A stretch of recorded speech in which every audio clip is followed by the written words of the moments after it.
I'm Frank Strait. Welcome to a special edition of the Carolina Weather Group. Well, we'll be spending some time with Chris Jackson, storm chaser based in South Carolina, who will be going over some of his footage from the tornadoes that affected South Carolina back on April 13th of 2020.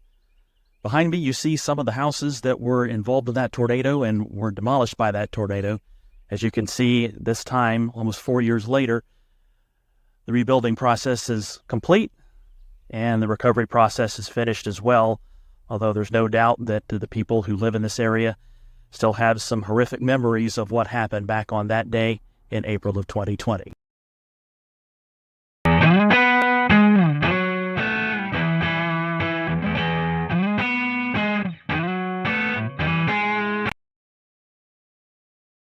Carolina Weather Group. I'm Frank Strait this evening on the road from Orlando, Florida tonight, where I'm attending a conference. But this week, it is the anniversary of a tornado outbreak across the Carolinas. And this week, our guest, Chris Jackson, revisits his storm chase as he was on the road chasing the tornadoes that morning and shares some of his never-before-seen footage. We have Chris with us here. Good evening, Chris. Good evening, Frank. Good to be with you guys. So, so we got some, video. We're coming up on the 4-year anniversary of this, and looking back, it's still still the most significant tornado outbreak that's ever occurred in the state in a 1 day period. And just reflecting back on it and looking back on some of the video I had, like it really, I guess, hits home how significant of an impact that was to a lot of folks across the state. Sure was. I've got a radar loop here to show folks what was going on that morning. And what was happening was what we call a QLCS tornado situation, which QLCS stands for quasi-linear convective system, basically means just a line of thunderstorms moving through. But in this particular case, conditions were favorable for there to be tornadoes developing along that line of thunderstorms. And so we're starting the loop here at just before 6 a.m. on the 13th of April, 2020. And I'll set this in motion so you can see the tornadoes progressing. And this is just before the tornado developed near Estill, and it went from 0 to almost 200 in no time at all there as that storm passed through Estill and across Hampton County and into Colleton County. And at times was still producing a tornado as it moved through the Walterboro area and into Dorchester County later that morning. That was one of, if I recall correctly, 23 tornadoes that occurred that morning. Is that right, Chris? I believe so, something like that. I know it was like at least 12 of EF2 or greater significance. The most significant tornadoes in a single 24-hour period in state history. That's a lot. To give you a comparison to how often we see a significant tornado that's one rated EF2 or higher, we have only had one of those so far in 2020, or in 2024 so far. We did not have one at all in 2023. So the last one before that would have been one that occurred back in 2022. And if memory serves me correctly, it was the April 5th and 6th tornado outbreak where that occurred the last time before that we had a significant tornado. So almost 2 years in between the last two occurrences. The Estill tornado was the first F4 EF4 in the state since November 1995, and also that was the first F4 EF4 on record in the South Carolina Low Country, going back to I think 1950. That's correct. Our official records go back to 1950, and not only that, that EF4 again, it's the first one since 1995, so the only one we've had the 21st century so far, and one of only 11 EF4 tornadoes that have occurred in South Carolina since 1950. We've never had an EF5, at least not yet. Hopefully that never happens. And, outside of that EF4, at Estill and the Nicksville area, you also had, twin EF3 tornadoes that did some pretty remarkable stuff as they developed down near the Barnwell and Williston area, moved up through Springfield, up close to the Nices area, and then maybe did some Fujiwara stuff around north before eventually decaying and the storm cycle. I think it did go on to produce another tornado further downstream.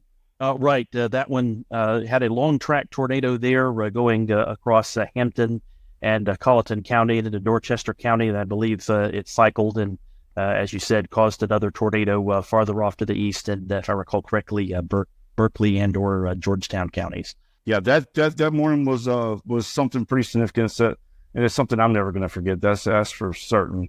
I started the day off, and if you want to get into kind of a timeline of how things went for me, we can do that, or open to all questions. Sure. We're here to hear your experiences. So just to kind of tell us your story. How did your day start out? I mean, you live near Columbia, right? So Right. Well, right. This outbreak started in the middle of the night. Did you sleep at all that night, or did you get up at like 2:30 in the morning, or how did you? How'd you get started? It's really interesting you ask that question, because a lot of folks around here saw that the potential was increasing big time for a significant tornado event potential, the potential for it at least. A couple of days in advance, really maybe 2 to 3 days in advance. And so at the time I was like, if it comes through here, it's going to be in the middle of the night. And so I started to adjust my sleep schedule. And I believe when the Bassfield and So-So EF4 tornado down in Mississippi was occurring, I was actually sleeping. I was in the middle of the day, or I think maybe afternoon hours. I was trying to adjust my sleep schedule. But the morning of, I remember taking a nap about 6:30, 7 o'clock, and slept till about 1 a.m. or so. Maybe even 12 a.m. I can't recall exactly, but something like that. And then I got up and, looked at the radar, saw what was coming back in Georgia. And we also had a little confluence band that developed well out in front of the main stuff over, east of Columbia, Lee, Sumter County. But it wasn't doing nothing. It was clear that was not going to be the show. The show was coming back from the west through Macon, Georgia, and stuff like that. So I made a decision to get on I-20 from Casey and Columbia, and I went over to North Augusta, and was actually sitting on I-526, which is kind of like the little bypass around Augusta on the North Augusta side, or the Aiken-Augusta Highway overpass. And I sat there for probably about 45 minutes just waiting on it. And as I sat there, started to look at the individual cells and really started to think about the chess match of having to play this stuff, because I knew chasing a storm that could potentially produce significant tornadoes that time of night was going to be dangerous in itself. It's always dangerous around here just because of the roads and the poor visibility. But also I knew that this is at night. I'm probably not going to see a tornado. I'm not going to put my biggest thing that night was not putting myself in front of a tornado. So that was, forefront at the top of my mind was if I'm going to see something, or if I'm going to get close to anything, I'm going to have to come in the back door on it, so to speak. And so I ended up in North Augusta. And then from there, I started to see my storm that I really started to eye in on is it was coming through, I think, Waynesboro, Georgia, close to Plant Vogtle Nuclear Power Station. And so I adjusted just south a little bit more and ended up in the town of Jackson at the entrance to Savannah Riverside at Highway 278, which is kind of like the main entrance coming from Aiken to Savannah Riverside. Sat there, there's a gas station, I think the Hotspot gas station. Sat there for about 10, 15 minutes. Was looking at radar, watching the winds. And then all of a sudden it went from 0 to 100. And the storm started, and I think maybe 2 or 3 scans, it went from, they had to look, it might want to produce a tornado, to a, big debris ball on radar. No doubt about it. I could see power flashes coming from Savannah Riverside. I can, see the light, the blue, green light. And so that's when I took off behind it down US 278 toward, I guess, the north side of Williston.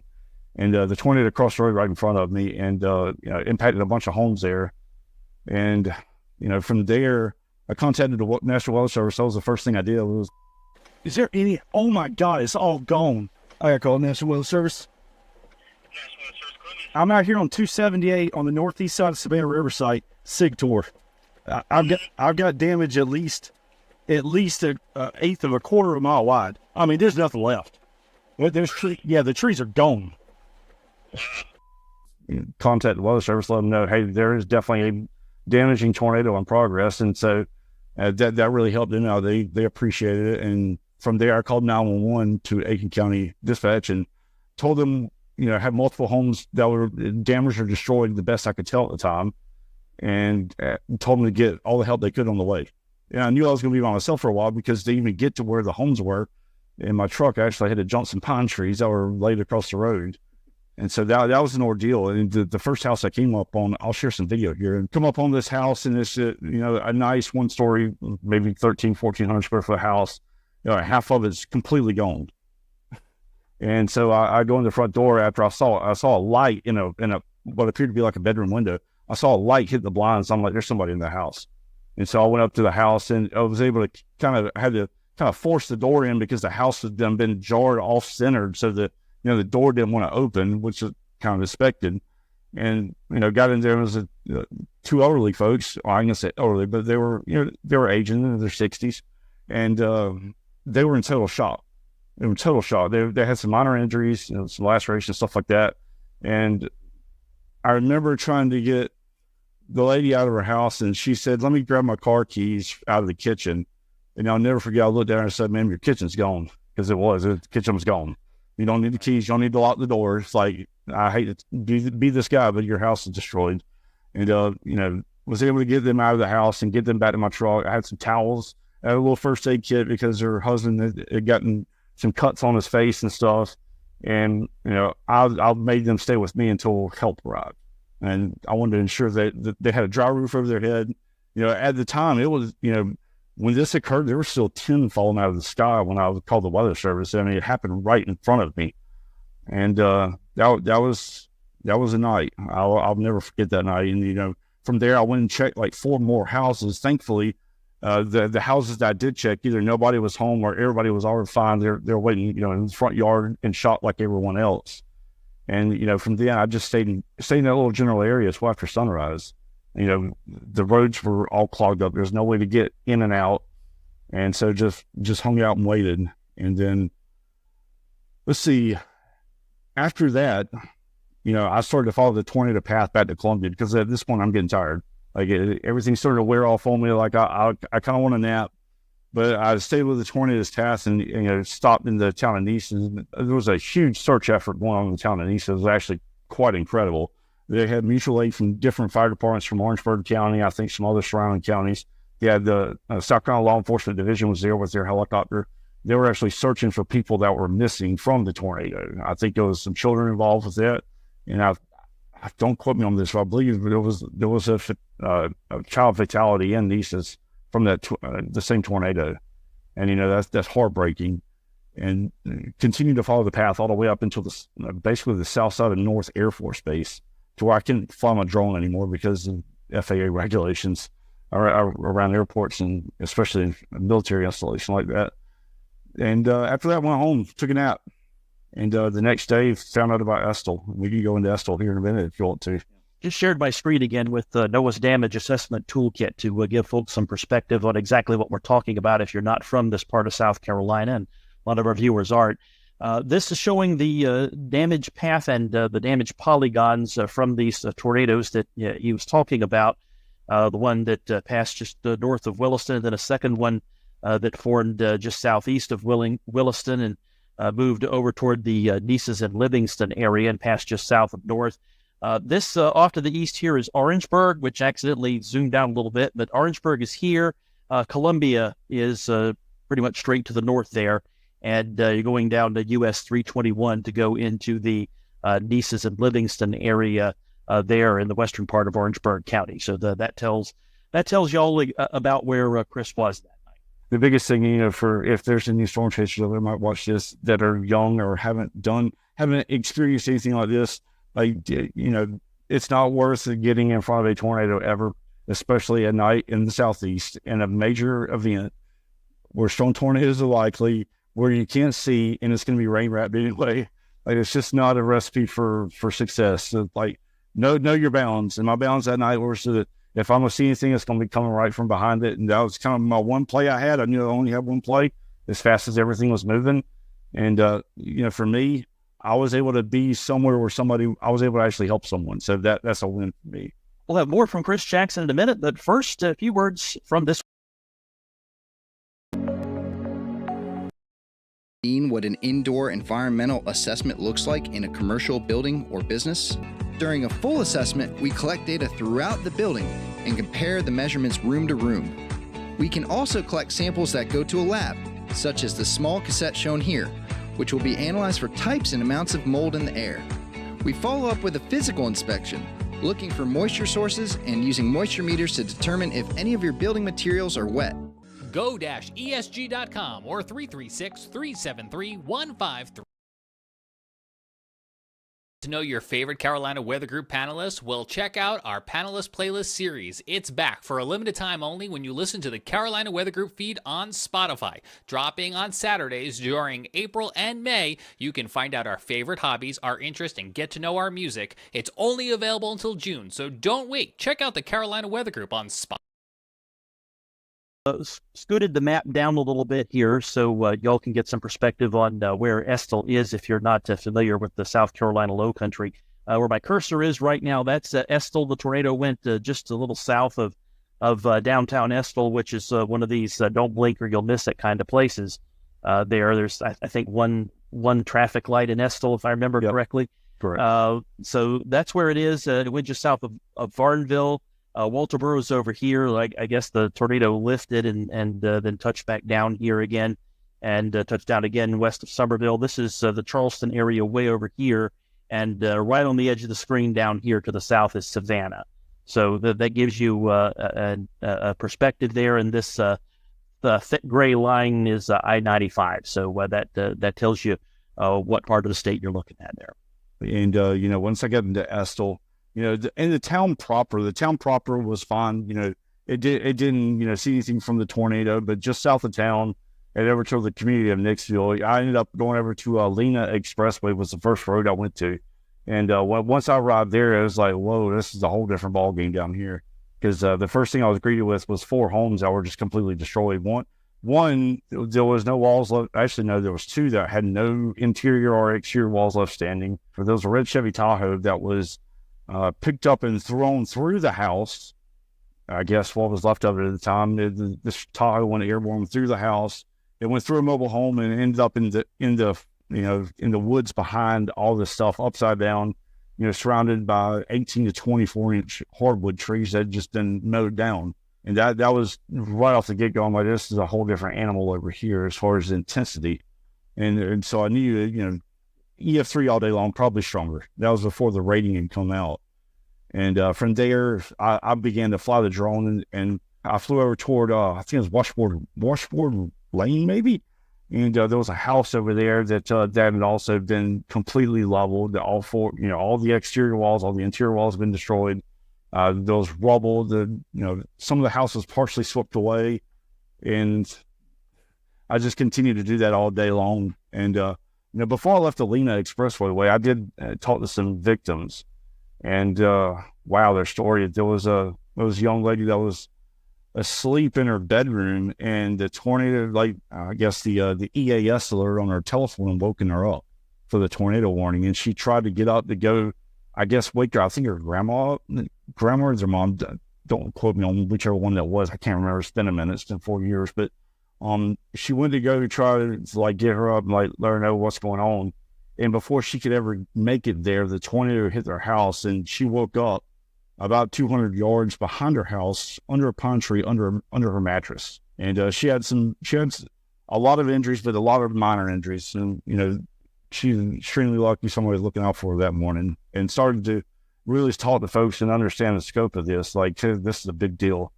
And from there, continued to fly the drone all around that general area for that day. And as the sun started to go down, I went back home, and the next day I went to Nicksville.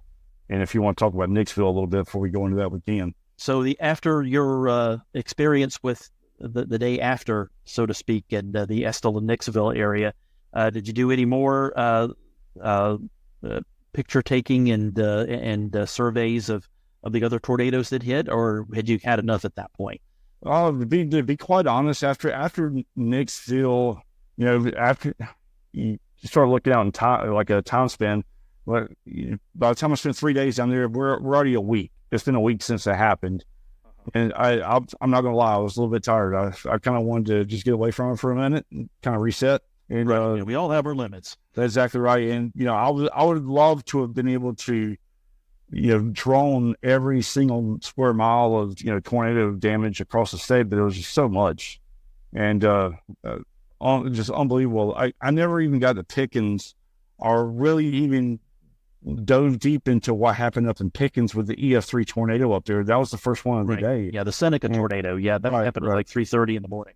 Yeah, still to this day, I'm not even really familiar with how much damage. I mean, I know how much damage was done, but I'm not as intimately involved with that tornado as I am all the other ones that occurred, just because I'm one guy. I can only do so much. This is the EF3 that hit Seneca. If I recall correctly, it caused $100 million worth of damage. So it was a major tornado for sure for that part of the state. Seneca's near Clemson. Clemson's here. Seneca's here.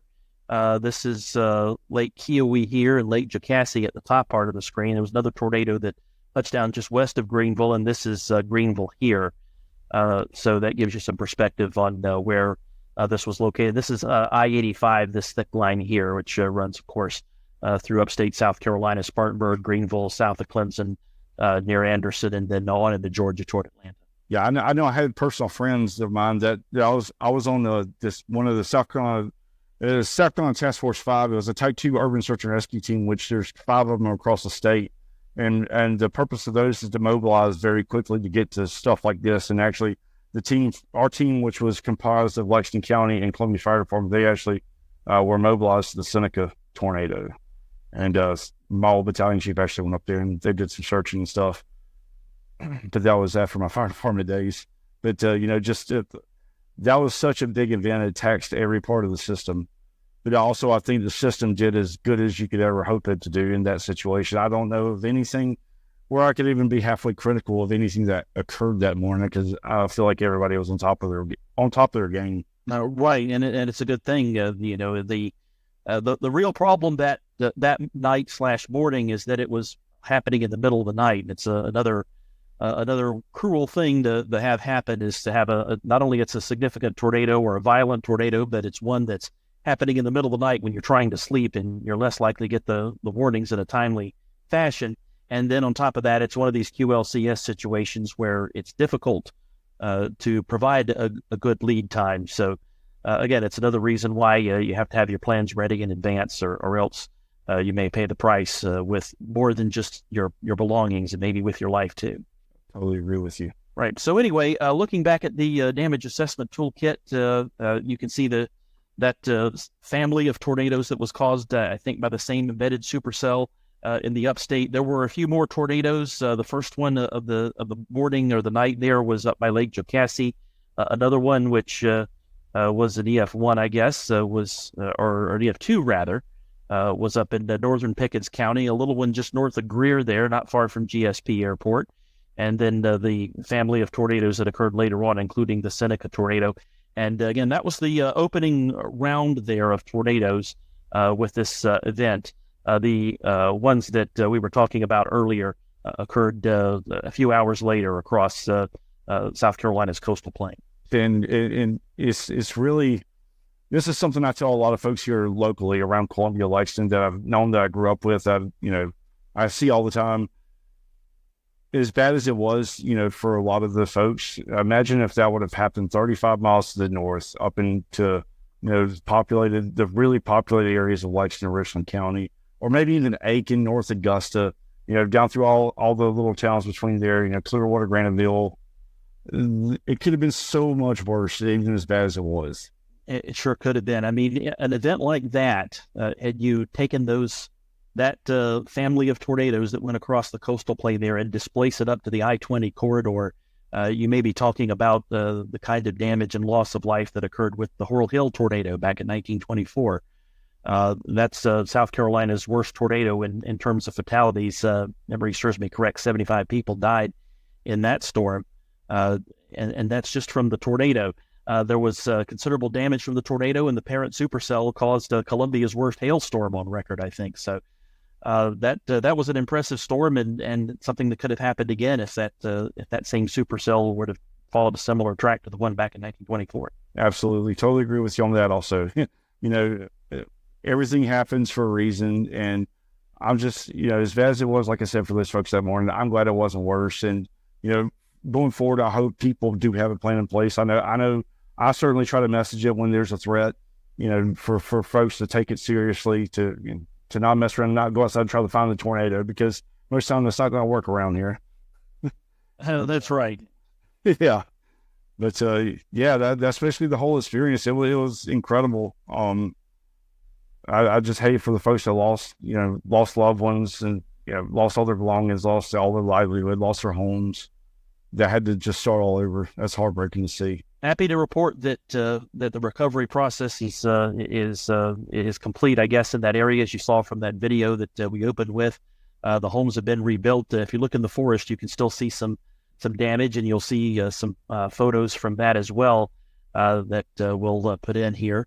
But it thankfully looks a whole lot different today. Most of the scars have been repaired, and we can be thankful for that. But we do want to remember what happened that day and the loss of life. So anyway, Chris, if there's anything else you want to put in, let me know what it is. Let's hear it. I think we pretty much covered it. The biggest thing is just have a plan in place. And when you get a warning, especially if your phone goes off in the middle of the night, don't run the social media. Don't run outside to find some kind of confirmation bias.